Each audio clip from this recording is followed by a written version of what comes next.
Welcome on into a Thursday edition of the Yanks Go Yard podcast. I'm Adam Weiner alongside Thomas Carinante. If anybody else's brains go dark like mine, you were a little bit nervous about a 2-game series at Fenway Park against the last place Red Sox. You were thinking your lucky stars. This was only 2. There are 4 more in the Bronx next week. Thanks for backloading the schedule, Rob Manfred, with the last place Boston Red Sox. We really do appreciate it, because the first 2 went as planned. Felt like the first one was going to be a nerve-wracking, well-competed loss. Nope. Extra innings victory. Felt like the second one was going to be a little bit of a letdown. Brian Bayo dominating. Nope. Little League team. Little League Boston Red Sox showed up just on time. We're going to be talking about everything you need to know about this 2-game mini sweep. The Yankees love mini sweeps. For whatever reason, did it to the Mets a couple weeks ago, did it to the Red Sox this time. I think we're also going to talk about Gleyber Torres, by the way. Is he back? Is he false hope ahead of the playoffs? What are we witnessing? And why did the Yankees not play Oswald Peraza during this series? Basically, during the last series, they sort of shoved him to the side as soon as Josh Donaldson came back. And now that the Yankees are actually 6 and 7.5 up on the Rays and Jays, the Jays actually have leapfrogged ahead of the Rays. They're also, again, if you're crazy, 18 up on the Red Sox with 19 to play. So that's pretty close to, even in a flag year, that's pretty close to hard to. I'm not a Yankees optimist. I'm a Yankees pessimist. I don't think the Yankees are going 1-18 the rest of the way. And I don't think the Red Sox are going 18-1.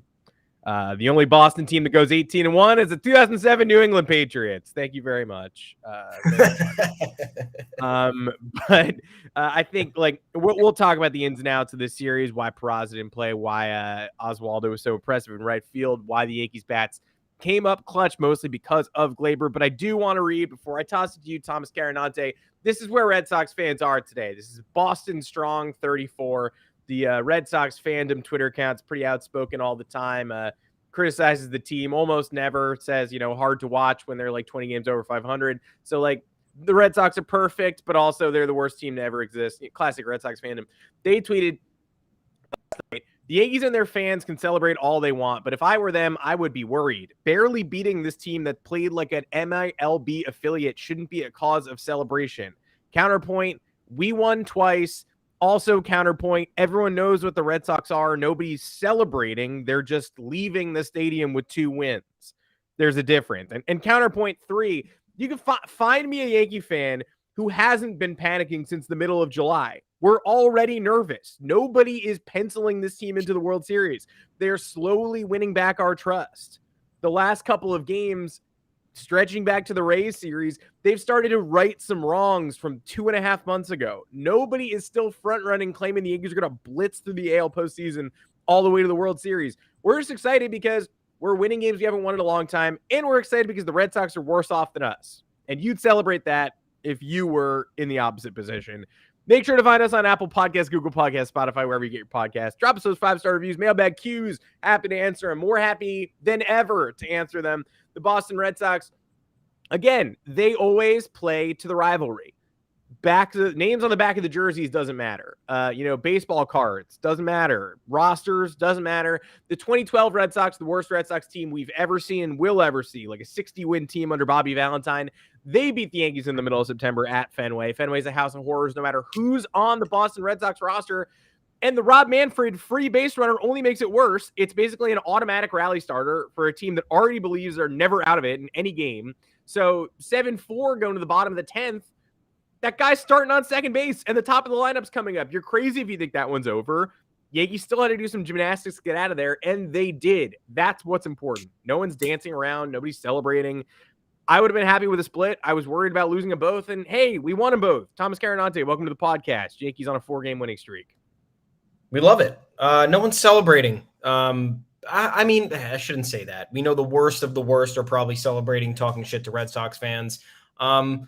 And yeah, to an extent, we can talk a little shit. I think, we're 1 game away from clinching the season series. It's 6-9 right now. Nothing is clinched. Season series wise, we got the Rays last weekend, which was huge. Yeah. So now they're all of a sudden they are 7.5 up on the Rays, but that's 8. because if the Rays somehow stormed back and tied us up and erased all those games with 19 to play, we have the tiebreaker advantage. There is no game 163 this year. Give us an extra half game. So that went from like, God, what was it, like 2 in the loss column after Jeter Day, and now it's 7 and could be extended to 8 essentially. So massive. They still need to beat the Blue Jays once in the road series in Toronto to clinch that season series. They're in the same position they were when Tampa came to town, and that'll be tough. But that will not take place for another 2 weeks. We do not know what the landscape's going to look like at that point. We'll be going to Toronto after this Red Sox home series. It's Milwaukee, then Pittsburgh in the Bronx, Boston in the Bronx, then to Toronto. So we'll see, but they need to take one of those to take the season series. And they're up 9-6 on the Red Sox right now. Yeah, it's beautiful. And it's worth celebrating. We're done with Fenway. We hate Fenway. It sucks. It's a cool, like, relic type place you go to visit. It's a bit of a time warp, but it's a dumb ballpark.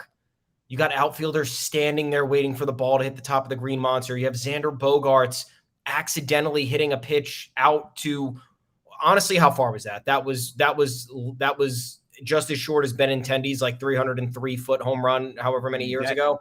Yeah, insane. That had to be 315. Absolutely insane. You've got Pablo Sandoval playing center field yesterday in the 9th, crashing into a gate. Abraham Almonte, I guess. Abraham Almonte, but number 48, paunchy looking short guy in a Red Sox jersey. Like, I'm automatically thinking Pablo Sandoval, belt buster.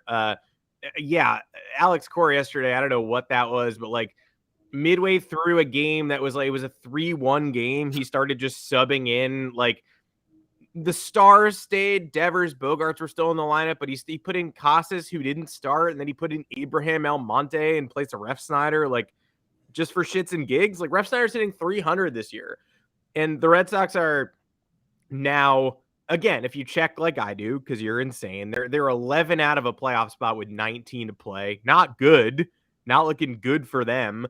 But, you know, chips are still in. They're not. There's no E next to their name. I don't really know why you would.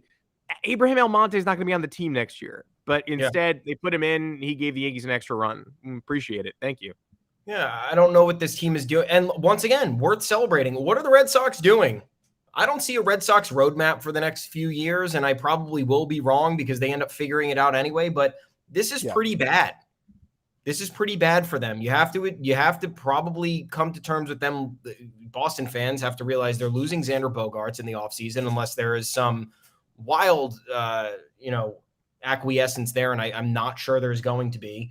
And then you look at the rest of this roster, like, yeah, it's dealt with injuries. Sure, most of the league has dealt with injuries. Look where the Rays are at. We talk about that every other week. The Rays have had devastating injury after devastating injury, and they're still right there. They're still going to make the playoffs. Red Sox, I don't even know about their farm system. I don't know what Chaim Bloom is doing with these, this patchwork on the roster, both with the pitching and with playing people out of position and trading good players. Traded a lot of good players over the last couple of years, and it's made the team worse, predictably made the team worse.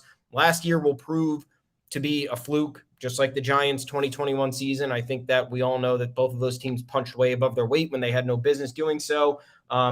And look, just hilarious about Red Sox fans. You have them flipping out about Kike Hernandez signing a 1-year, $10 million extension. He was your fucking hero 9 months ago.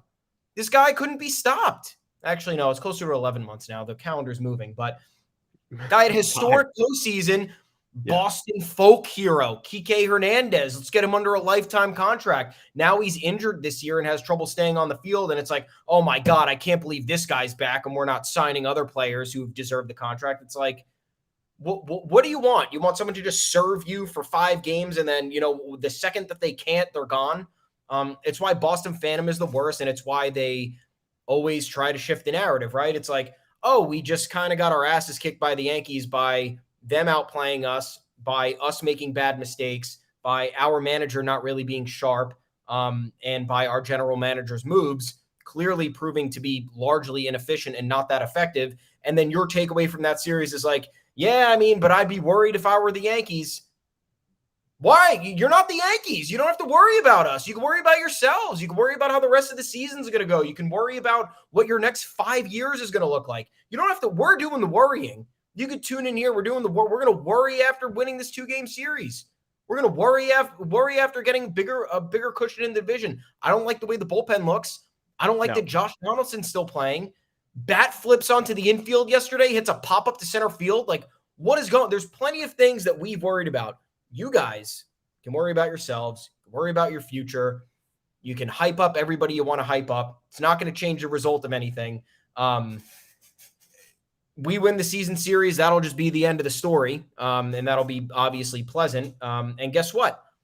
How many times 2018 Boston Red Sox, all Boston fans talked about that year was how awesome it was that Boston kicked the shit out of the bottom barrel teams in the league, and that's how they won 108 games, and that was the difference between them and the Yankees winning the division, because the Yankees weren't as efficient against the Orioles as the Red Sox were, and the Red Sox outplayed them by 8 games, 8 games, I think it was.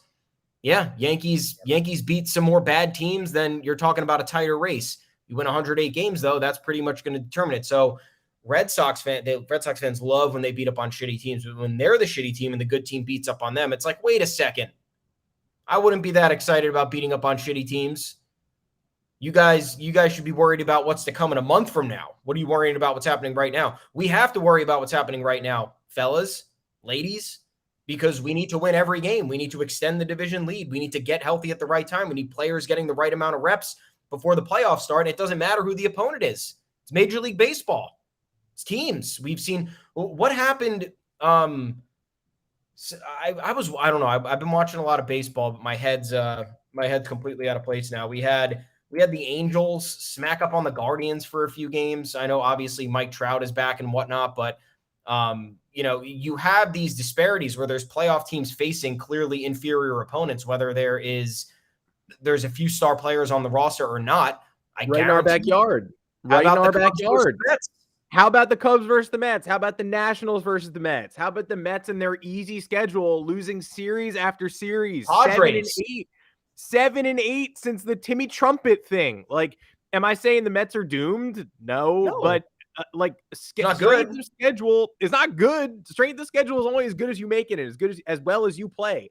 You're right that the Yankees need to win every game. Like, that's the difficult tornado of these mid-September, late September games where you haven't clinched yet. You're building an advantage, but you have nothing guaranteed to you. You can't take the foot off the gas pedal. And every time you win a game, you try to relax for a couple hours. Then the second game starts approaching and you remember, oh, we actually kind of have to win this too. And if we don't, it's not going to bode well for us, because you look ahead on the schedule. We've got a big Toronto series. We got an Orioles series coming up.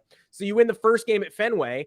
This is why I don't want to go to Fenway and face a bad Red Sox team. It's only slightly preferable to go into Fenway to facing a good Red Sox team. Neither of those are fun. And obviously I'd rather face the bad one than the good one. But you face the good one, you're sort of mentally preparing for some losses. You face the bad one. These are games you need to win.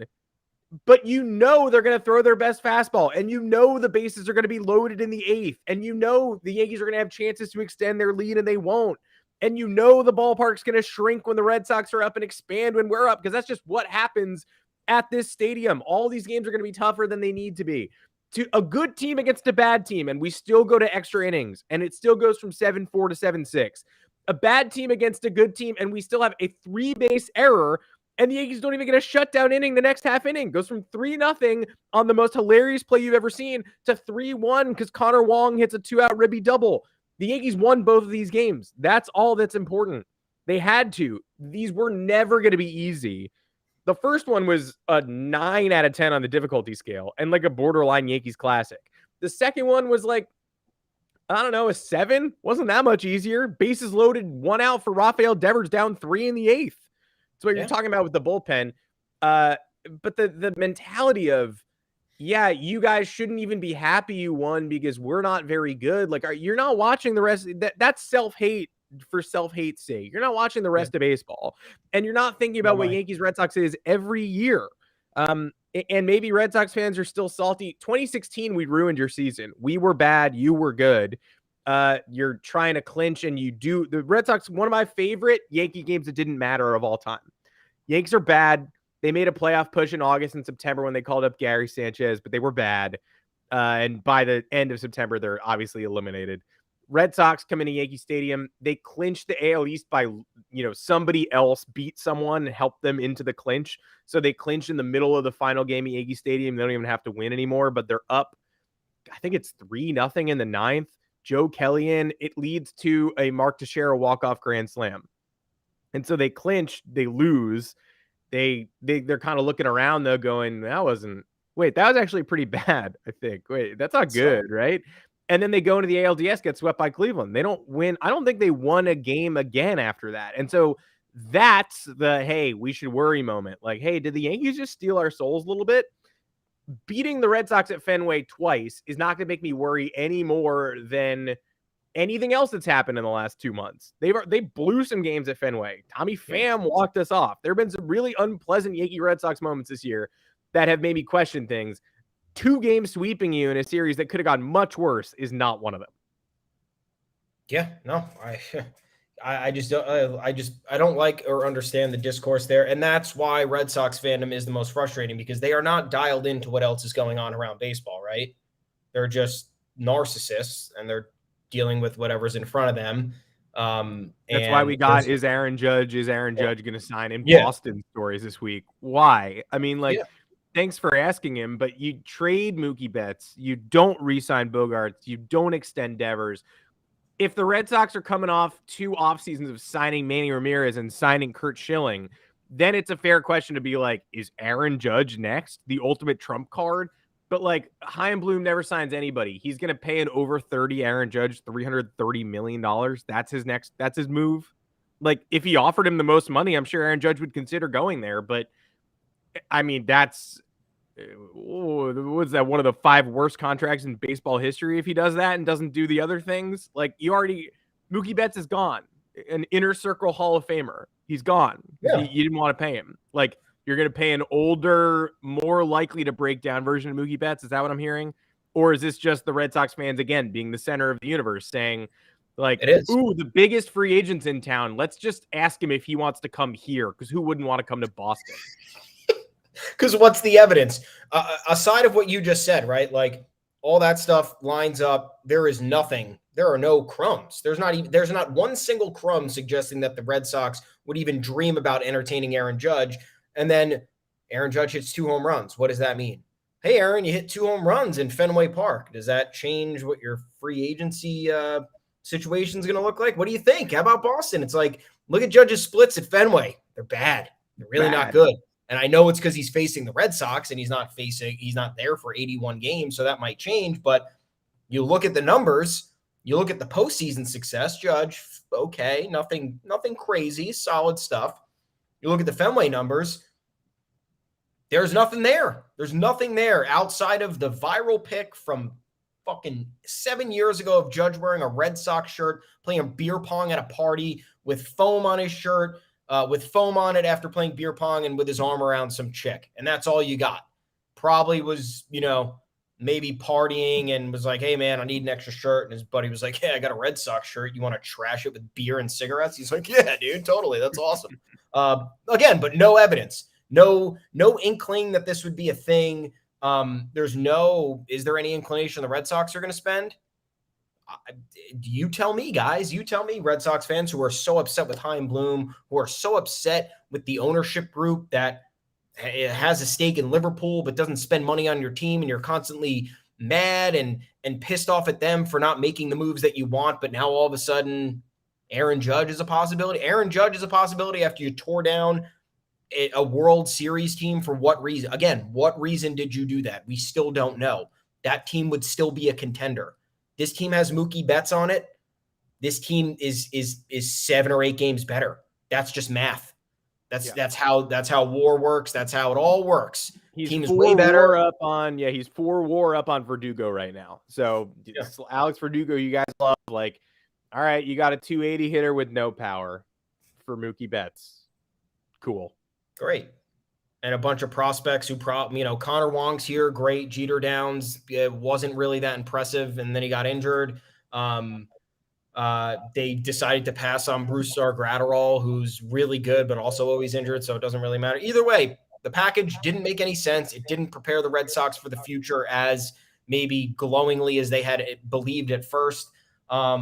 So it just, none of it makes sense. It's fodder. It's fodder to get it's fodder for us to do this. They got us doing what they thought we would do, and now we're doing it. So I guess we're the assholes. But yeah, speaking of Fenway, quick before we move on, you can't not talk about Garrett Cole's start. Maybe we didn't want to, but you look at it and you have to wonder. Red Sox are not going to the playoffs this year, which is fine. But for future endeavors, how many more times are you going to trot Garrett Cole out there? And the numbers are really bad. The numbers for Garrett Cole are overall, you look at his body of work as a Yankee, and it's good. It's not. Is it that money good? Is it number one, ace good? I think that's kind of that's maybe an argument for another day. But the numbers at Fenway, man, they're really bad. And I don't know how much more the Yankees can afford to do this. I think he's had 6 starts at Fenway, including the wild card game, since the start of 2021. He did not start there in his first season in 2020. 6.90 ERA, 1.53 whip, 12 home runs in 30 innings. Look, Fenway, Hitters Park, 3rd friendliest Hitters Park in the entire league. 7 ahead of the Yankees, who rank 10th. So don't want to really hear about the short porch anymore, although I don't really subscribe to that. I've deleted it from my brain. But you talk about Boston, 3rd most hitter-friendly park in the league. Garrett Cole, penchant for giving up home runs. It's just in his makeup as a pitcher. If you have a playoff game in the future at Fenway, do you just save Garrett Cole for Yankee Stadium? I get this. I know we're getting ahead to a hypothetical that doesn't exist, but how many more times can the Yankees afford to watch this happen? Can the fans stomach watching this happen? And can the Yankees be able to absorb the negative press that comes as a result of it? Because it's never ending. And at some point, I understand, like, you want Garrett Cole to go out there and kick some ass, but he only does that like 60% of the time when you actually need it. It's 60-40. He does it most of the time. He does it more times than not, but it's not overwhelmingly enough to where you need it to be as a fan or just to justify the contract, which regardless, it doesn't matter because it's money and just nobody cares, but that's the dollar figure and that's what it's kind of going to be matched to forever. How many more times can you do this? If you have an away series against the Red Sox and you have Nestor Cortez, and Luis Severino, do you trot those guys out in this hypothetical series and just save Cole for game 3 in the event, you split there and then you need a win in game 3?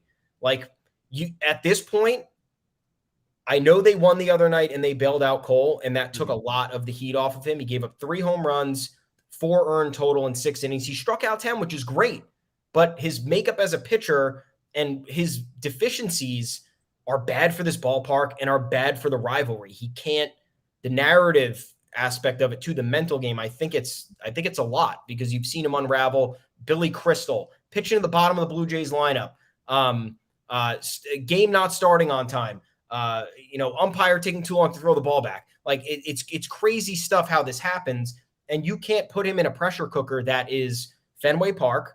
Also, the fans jeering at him last year, making fun of him before he started the wild card game. That clearly might have played into something. Yeah. But I don't know. I don't know if this is even crazy to talk about, but I don't know how many more times you could stomach watching this. It's been 6 times in 2 years, and it's enough. The clock keeps ticking on it too, because all it's going to take is one dominant Cole start at Fenway for this to start rolling in the other direction, and it just hasn't happened. It doesn't come. Like, that's what's so frustrating. Like, the fans right now, the fans have this in their back pocket. They don't have much, but they have Devers owns Cole and they have Red Sox own Cole, right? So Devers didn't do anything against Cole in this game. It's going to take a while for that. That narrative's not going to disappear. But, you win one big game at Fenway, 7 innings, 3 hits, 10 Ks, 1 run. You win 8-1. The fans feel a little silly going, we own you, because then they wouldn't in that case. But every time he appears and the same thing happens over and over again. He was pretty good in this game, except for the home runs allowed. which sounds like a Red Sox fan tweet. It's like, if you take away the Gleyber Torres 3-run error, we actually win yesterday's game. Like, it sounds that stupid. But 10 strikeouts, 6 innings, like, 4 hits and 3 home runs? Like, if he doesn't give up the long ball, that's a great start. Unfortunately, he couldn't shake the one thing that keeps ruining these starts. So it's another one where we got to kick the can down the road. We're not going back to Fenway this year. Like, even if the Red Sox go on a run of all runs and steal a final playoff spot, we're going to finish ahead of them. So they're not, like, we're not going there unless they make it to the DS. I don't want to fall down that rabbit hole. That's not something I'm going to assess right now. But another season, like, of Cole's journey at Fenway being over. So this is 2020. He's a Yankee, and there's no one in the stadium. And I don't think he started at Fenway that year. He dominated the Red Sox at Yankee Stadium, but even so, there's nobody in the ballpark. The Yankees played at Fenway in 2020, and a guy snuck into center field and unfurled a flag or whatever. So one guy watched those games. There was nobody there. Last year, Cole, a moderately decent start towards the end of the year at Fenway, but it included a Devers 3-run homer. I think they were up 6-0 and it became 6-3. It was in that last series where they swept. And like the Stanton Grand Slam and the Sunday Night Baseball game. Cole started the first one. He was okay. Devers still went yard off him. He had a terrible start in the middle of the summer in that series where we lost 3 out of 4. And then this year it's either implosions or it's what he did in the first game of the series, where you look at it and you go, 1 fewer home run and that looks better, but he gave up all those home runs. So reality is what reality was. And every time he doesn't perform, the questions get louder. And he's going to have to keep pitching at Fenway Park because this is what we paid him to do. This year, less impactful than other years. He was good in the Trop, but unbelievable. Now, Stanzo on Twitter, a good Bronx Pit Strips contributor and a good Yankee follow, did point out that CC Sabathia in 2009 allowed 6 earned runs in a start 3 times, 5 earned runs in a start 4 times, 4 earned runs in a start 4 times. But we don't talk about it because CC Sabathia and the 2009 Yankees won the World Series. And CC Sabathia was the ALCS MVP that year. So Cole's not going to get a chance to change the Fenway narrative this year, but he gets a chance to cement himself as the ace that we're paying him to be by dominating the DSCS and World Series. No one will mention the first inning blow up against the Mariners ever again, unless the worst kind of person who is just like, if Cole is the ALCS MVP this year and the Yankees win the World Series, but then next year he gives up 2 runs in the top of the first to the Orioles in the middle of May, you turn to someone and you're like, this looks like that Mariners game all over again. Then you're a weird guy. But until he does something like rampage a World Series run, if he owns a World Series run, this is all going to go away. So he can't counteract the Fenway narrative this year, but he can do the second thing. Yeah, I agree. I fully agree. I think that there's ways to fix this, but like we said, although he's largely pitched well in the postseason outside of that Red Sox start where you believe he was hurt with the bulky hamstring, untimely hits against the Rays, and that series did us in. That was a bad year for the 2020 Yankees. It was a really bad year. And people don't forget, man. People don't forget. Derek Jeter talked about Yankees fans and how they were unforgiving, but they're also the best. And it's just how it goes. Bigger expectations here. Easy way. The crazy thing is just so easy. It's easy to turn around the narrative. It's so simple. You just got to do one or two big, like Stanton. Stanton has a bad series at Fenway, but no one says anything about it. Stanton's largely had a not great year because he's injured in the second half and it's really not looking good. But nobody's saying anything because he's abused the Red Sox now for 4 years. So that's his saving grace. I know a lot of other fans give him grief. But for the most part, people who are dialed in and understand the value of Giancarlo Stanton know that the fact that he kicks Boston's ass is where he makes his money. That's, at least my opinion too. Stanton doubled. He doubled yesterday. How many doubles do you think that is for him this season? How many doubles on the season? 15. Yeah, it is. 7. Wow. Yeah. 7 doubles? No way. Mm-hmm. And that's his first since That's his first extra base hit in quite a while, isn't it? Yeah, except for the homers, I think that's his first extra base hit since Oh, except for the homer off pre-IL. he hit the homer off the Tampa position player, and what else? And then he hit one the next day too against Yes. Okay. Patino, who's Yeah. basically a position player in that game. Yeah, but nonetheless, moral of the story is it's very easy to turn the narratives around, especially among Yankee fans, and then Yankee fans will defend you to the death, to the death. So, look, hopefully it changes, but you got to wonder with Garrett Cole, especially now the Yankees appear to be a little bit back on track. Speaking of whom, Gleyber Torres heating up. We'll get to that in a second, but they're getting back on track. Starts are going to matter a lot more for Garrett Cole down the stretch and in the postseason. And it just oscillates between, hey, this guy's kind of dominant, and then it's like, I don't know if he's going to win this game, and that can't be your feeling around your ace. But he's got time. He shut up the Twins, and I know that wasn't the tallest of tasks, but he did what he was asked to, and that was big. So we got to give him. And once again, not a lot of run support. I think in like 18% of his starts, 1 or 0 runs of support this year. Bad. Might have dropped because he got some run support over the last 2, if I'm not mistaken. So maybe that number went down. But either way, jury saw it on Garrett Cole as an ace in New York in terms of doing what needs to be done to make this an upper echelon championship team. Sadly, I don't want it to be this way. I don't want to have these conversations anywhere. I want Garrett Cole to be good, and I want to be able to trust him and root for him and not have to deal with this discourse. But, it can't be ignored. Anyway, speaking of somebody else who's kind of constantly in the good and bad graces of Yankees fans, is Gleyber Torres. Man is heating up, folks. He's got 3 multi-hit games over the last week. 4 games, actually. Over the last 4 games, actually. Swing seems to be better. Power's kind of back. But again, this is very small sample size. This is after an August in which he hit 180 with a 464 OPS and was one of the statistically worst players in baseball. I think he was like bottom 10 in terms of OPS. Turned it around, 11 games in September, 261, 798 OPS, still not the greatest, but it's better. 3 homers, 11 RBIs, 3 stolen bases, and contributed to perhaps the final chapter of the Red Sox laughable season. Don't know if it's going to get worse than that throw from Connor Wong into right field that got those 3 runs across. I wrote earlier this week because Gleyber was hitting the ball well and looked more comfortable at the plate. And I was like, this guy can't afford to string Yankee fans along, act like he's back at the plate, and then disappear in October. That would do him in for his future with the Yankees, I think.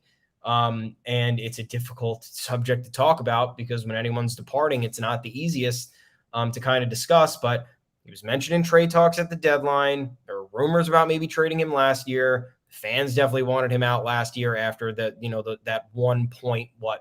3 years at shortstop, which were really bad. Fact of the matter is, in my opinion, Gleyber Torres and Gary Sanchez did themselves no favors getting off to that fast of starts for their Yankee careers because there was nowhere else to go except down. Those are 2, those seasons. How do you get much better than those seasons?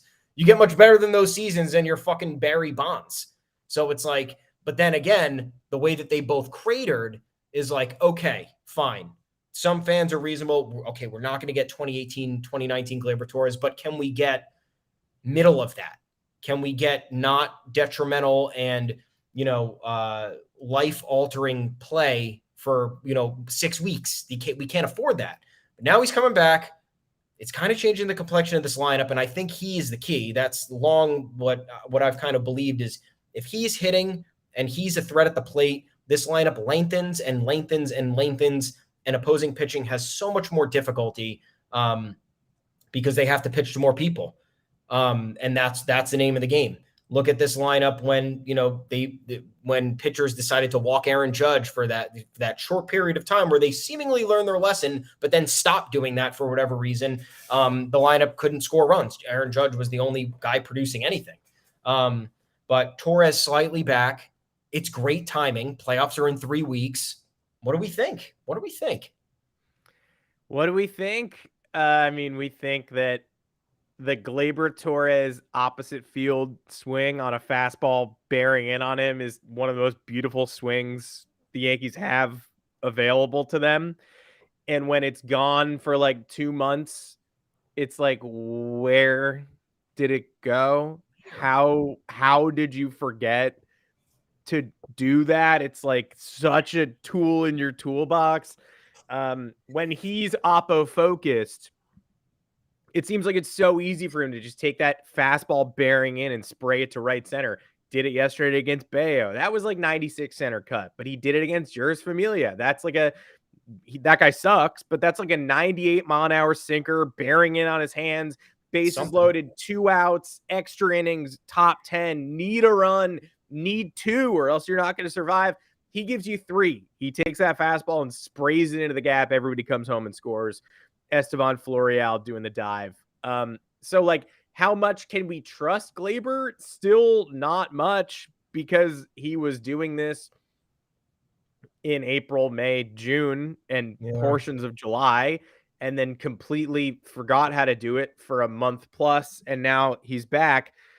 But he's an insanely valuable player. I don't know how much more of him the Yankees want to take. He's obviously going to be in the lineup this year. He's in the best version of the lineup this season.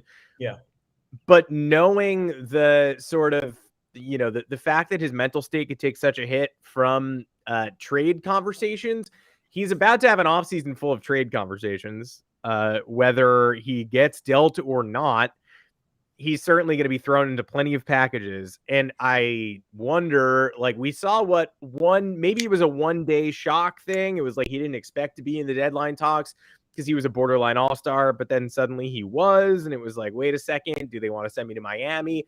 But if that threw off his trajectory so much, and it really feels like it did, then think about what December, January, February of being in every trade package is going to do for him. I don't think you're going to do that and then bring him back and then get the best version of Gleyber Torres.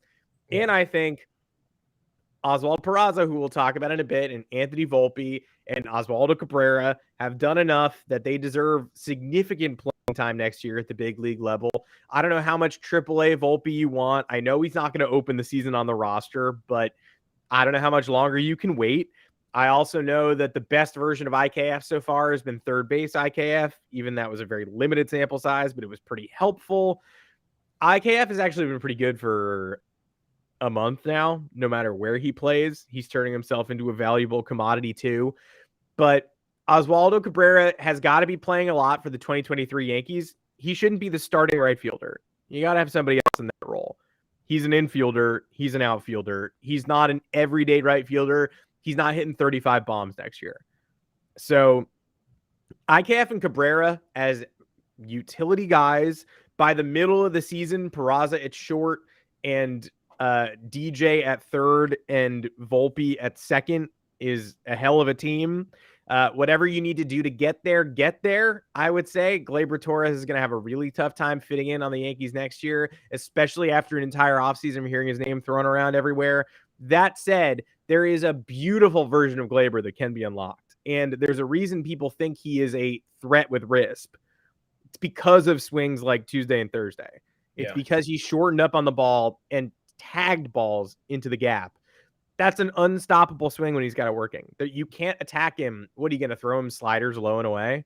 He's not going to swing at him because he's looking to go oppo. Like, you got to dart the outside corner with a slider in order to get him in this mode. Because otherwise, he's going to take that fastball inner half, outer half, and deposit it into the right center gap. And he hit 2 bombs against the Rays, and he almost, he should have hit one to center yesterday against Abe Almonte too. It's not like he's throwing the power away. He's just going with the baseball.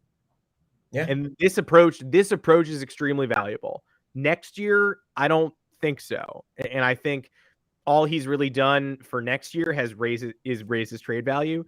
But for this year, they're not ditching him. The playoff lineup has Gleyber Torres in it, and he's just got to keep this confidence for another month. Yeah, I'm glad you brought in kind of the long-term perspective there, because I'm wondering for now, because if I'm not mistaken, Oswald Peraza cannot be on the postseason roster. He came up September 1st, right? He could be, but he won't be. Yeah. They don't Why? use him, so it's not How going to could he be? I thought you had to be up in August. You got to be on the 40 man by the end of August. So he So was September in the 1st system. counts? Yeah. Okay. Okay, cool. So anyway, regardless if it's Oswald Peraza is eligible or not, he's not playing. So we need to know why. We need to analyze whether this Gleyber Torres mini resurgence that's literally lasted 5 games, guys, so relax, could be real or could be even 75% of that is something we could maybe expect because Oswald Peraza is not playing. He hasn't played since Friday of last week. I don't know why. To me, he seemed fine on defense outside of a couple of hiccups. But he's yet to even record an error in the games that he's played. The bat looks good. He was getting hits in a barren Yankees lineup. He was forced to see pitches. Pitchers had to throw at him. And his first game at Yankee Stadium was a 3-hit game. They debuted him in the worst way possible by pinch hitting him in the 9th inning in Tampa, the worst place imaginable to ever play any rookie in their debut. When the Yankees were down 9-0 down to their final out. And of course he struck out. What else was he going to do? What else would have anybody done there? But I would have hit a homer. I would have homered. He showed some promise, and you're sitting there and you're like, okay, like maybe we can have a shit. You can do a million things. But the crazy part is you can do a million things with this lineup. You could banish Donaldson. You could put IKF at third. You could banish IKF. You could put Donaldson at third. You could banish IKF and Donaldson. You could put DJ at third. You could fucking banish Gleyber, put Oswald at second. Like, there's so many things you can do. There's a million things you can do to fit Oswald Peraza in this lineup, especially with how healthy it was, how unhealthy it was for largely over the last, even the last week. We're still not fully healthy. A lot of guys still not there. DJ, Rizzo, I know Bader and Carpenter really don't factor in, but those are still missing guys that should be on the roster. Aaron Hicks, over the last 30 games, I think is slugging under 200. Shouldn't be a player. Shouldn't be on the field at all. My point is just there's ways to do this. There's ways to put Oswald Peraza in the lineup. There's ways to give him more run. There's ways to inject energy into this lineup. It's not happening. I don't know why. Can someone explain it to me? I can't. And you want to talk about the Yankees being rude to Oswald Peraza? Like, not only did they force him to debut at the end of that Rays game, we knew he wasn't going to stay at short forever once Donaldson came back, but maybe he give Donaldson a breather. Like, especially after you win that first Fenway game, you could start Oswald Peraza yesterday. That might be fun. Because Josh Donaldson's forgetting what his bat speed feels like these days. And he's hitting 330-foot pop-ups and he's bat flipping. But talk about rude. They put out all these graphics. Like, Marley Rivera tweeted Peraza and Cabrera hanging out and hugging before the first Fenway game with a caption like they're so excited to see Fenway because they just debuted. This is their first time there.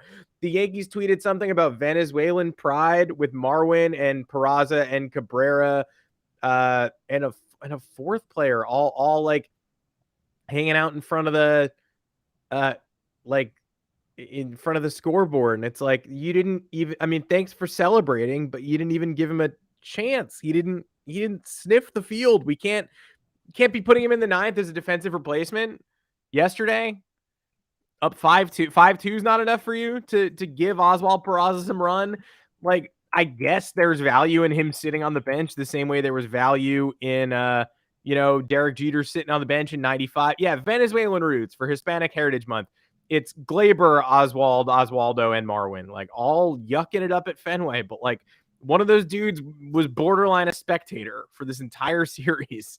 It would have been fun to see him. And you can only hope that the Yankees are able to clinch with some time left on the clock. They're 6 games up on Toronto right now for the East. They're 11.5 up on Baltimore with 19 to play for a playoff spot. Maybe once you get that playoff spot locked up, you can do a game, a series. Hopefully you have the division locked up by the time you go to Texas. He can start 3 of those 4 games. There's a doubleheader in there. I'm sure as shit don't want to see Josh Donaldson start both games of a doubleheader in Texas. We're already past the point. David Cohn made this point. We're already past the point of him helping the 2022 Yankees achieve anything more than what they were already going to achieve. You want him to do that, you call him up in July. You want him to be a huge part of this narrative down the stretch, you call him up in July, let him get his feet wet, and then start playing him, if not every day, almost every day.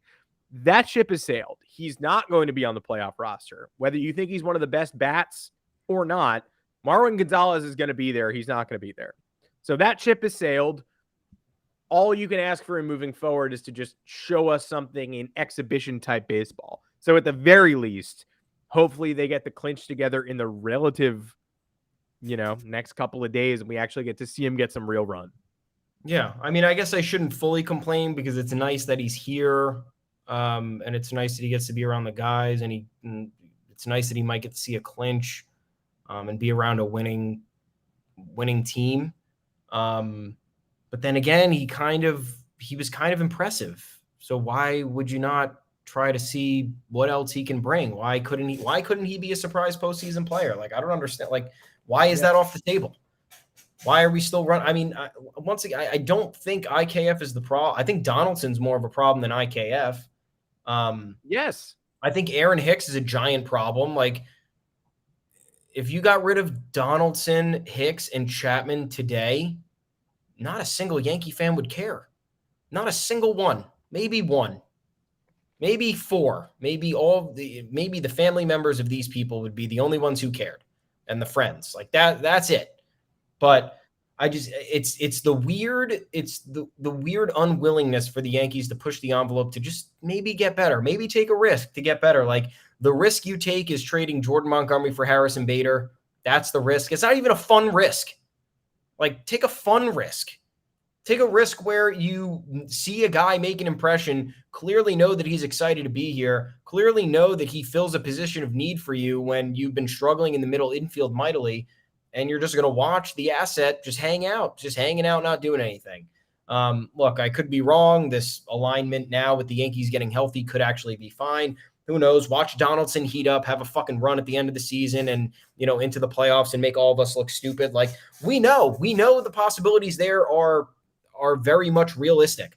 But that's what the Yankees do. They wait for these potential scenarios to unfold, and then you're sitting there with your hand up your ass and they don't unfold. And then you're just like, well, what did we just wait for? We waited for the grand plan that the front office has put forth, and we knew it wasn't working from months 1 through 6. And then they thought it was going to work in month 7, and then it didn't work in month 7. So now what's the point? What am I even doing? Why do I root for this team? Anyway, things have turned around, so we can't be that frustrated. There are questions, though, lingering things that still matter. Did we beat the Red Sox as convincingly as we should have? No. Boston Strong, technically not wrong. Didn't beat them as badly as we should have. But guess what? We won the 2 games. That's great. Yankees fans are still addressing that there are issues here. You won based on unclutch hitting from the Red Sox. The first night, I think the first 5 hitters were 3 for 22 with 7 strikeouts or something. So bad performance by them. But then again, you have to be good at baseball to win games. So the Yankees played better baseball technically. And Reese McGuire picked up the slack for those dudes at the top of the order who didn't hit. So of all guys. Yeah. I just want the team to take some risks here and there. There's so, like, Aaron Hicks. You thought for a 1 second there, brief second, you thought that he'd just be DFA'd after that game or after the weekend was over. Yeah. But he's still out there. Once again, hitting. I think he's hitting 104 over his last 30 games or 30 days or something. It's just not baseball. It's not even baseball. Forget about bad baseball. It's just not even really baseball. It's like having a blank spot in the lineup and you're just like, yeah, I'm going to play with 8 guys today. And then they're just like, hey, man, that's actually not baseball. You need 9. And they're like, we're going to go with 8. We're going to play not baseball today. So it was good to see Hicks in there yesterday. That was a valuable use of everybody's time. He walked in extra innings against Juris Familia and was like, might have something in this guy. Let's get him out there. Let's get him some more run. I think he was hitting 111 in his last 30 games. I'm going to pull that up just to I don't want to get that wrong. I don't want to. If it's 112, I want to give him the credit he deserves. 115. Yeah. 87 at bats, 10 hits, 10 walks, 25 strikeouts, and 87 at bats, 204 OBP. That's like, you want to talk about playing rookies after we've clinched, or like, just giving fresh eyes a chance to play baseball after we've clinched. That's the kind of guy you play after you've clinched. I don't need to see that. I don't need to see that until the season is basically over. Yeah, I don't know. I don't know how it helps. Like, all the players know that the fans don't like him. He was openly booed and jeered at Yankee Stadium. Like, how does that not affect the rest of the roster, where they're like, they're going to keep like letting this guy get abused on like social media and by the crowd, and that's okay with them? I don't know. I don't know what I haven't been on a professional team, unfortunately, so I don't know what thoughts go through these guys' head. But you're sitting there, you have to wonder. You simply have to wonder. But nonetheless, it doesn't make the team better, and the team needs to be better, and the team needs to be good if they want to win a World Series. So we're gonna hope for the best, because that's what we try to do here. We do get negative, but we're gonna hope for the best. And we got a day off before we go to Milwaukee. I like how this September's a little bit scattered. It gives, I'm guessing, we thought it was dumb in the beginning, but I'm guessing it was they were giving more days off in September for rainouts and makeups. So it really isn't the craziest thing. So you go to Milwaukee. Milwaukee's not really playing that well. I know they have good pitching, but they also can't hit. I don't know what's going on with the Brewers. They were a pick of mine in the preseason. Doesn't look like they're going to make the playoffs unless they have some late season surge. Yeah, we could help, I guess, but we're not going to see their best pitching. We're going to see Brandon Woodruff. But Corbin Burns pitched yesterday. We won't see him. And Freddie Peralta, also an all-star last year, has a serious shoulder issue, so he will not be pitching in this series. It's Adrian Hauser in the opener. Woodruff, fun. And then it's Cole against sort of an anonymous name on Sunday. Don't overlook that. We know what the Yankees did against Adam Waller and Adrian Martinez, but they are not going to see Milwaukee's best, and Milwaukee's best is also on the shelf, like has not been available for quite a while. Yeah. So not going to be easy. This is a borderline playoff team. This is a road environment. Yankees do not know what to expect from this ballpark. I'm sure old friend Andrew McCutchen is going to make some noise. I'm sure old friend Rowdy Tellez is going to make some noise. But this looked like a little bit of a tougher series at the beginning of the season. And most importantly, everything felt like a tougher series if the Yankees had lost these two at Fenway or just split them. They won them both. So that changes the calculus and the outlook from here on out. We will be back on Monday to talk more baseball. That's the end of this week's episode of the Yanks Go Yard podcast. The Yankees are in a better position than they were when we talked to you on Monday, when they were in a better position than they were when we talked to you last Thursday. Game's not over, though. Nothing's done. Work to do. Make sure to stay tuned with us. Find us on Apple Podcasts, Google Podcasts, Spotify, wherever you get your podcasts. Drop us those 5-star reviews. Drop us those mailbag questions. And come find us live on YouTube Mondays and Thursdays. Also live on Twitter, 2 o'clock Eastern. We're going to be doing all that good stuff in the coming weeks. Hopefully we get to do playoff roster projections. Who got left out? Who's on the cutting room floor? Who's going to play a bigger role than we thought? Playoff previews, etc. We're so close. Hopefully we just finish out the job soon and we get to the details on that. And we'll go live for some playoff games. That sounds fun. Until next time, I'm Adam Weinrib. You can find me on Twitter at Adam Weinrib. Thomas Carinante, where can the people find you? At Tommy's_takes. You can talk to us also on Twitter at Yanks Go Yard FS. That is the tag for the official Yanks Go Yard Twitter account. Head on over to yanksgoyard.com. Plenty of content there for you. Good discourse in the comments section. We're having a great time. Enjoy the day off, everyone. Kick your feet up, relax. Troll some Red Sox fans. You earned it until the next series where we just got to win 1 out of the 3 games to clinch the season series. So have fun with it. We deserve some fun after the last 2 months of baseball that we watched. Trying to keep it light. Harrison Bader's on his way back. Yep. Hit a bomb last night, dude. Yep. Ran into one. I know it's AA, but that's the stuff that I like to see. I love it. Wrong with it. Getting healthy at the right time. Maybe it works out. Maybe Brian Castro makes us looks dumb. We'll see. And next time we'll talk to you Monday, 2 p.m. Eastern. Yep. Harrison Bader will be debuting on that Tuesday if all goes well. 2 weeks to get ready for any postseason play. Fingers crossed. We need him. Bronxville native, your boy. We'll see you on Monday.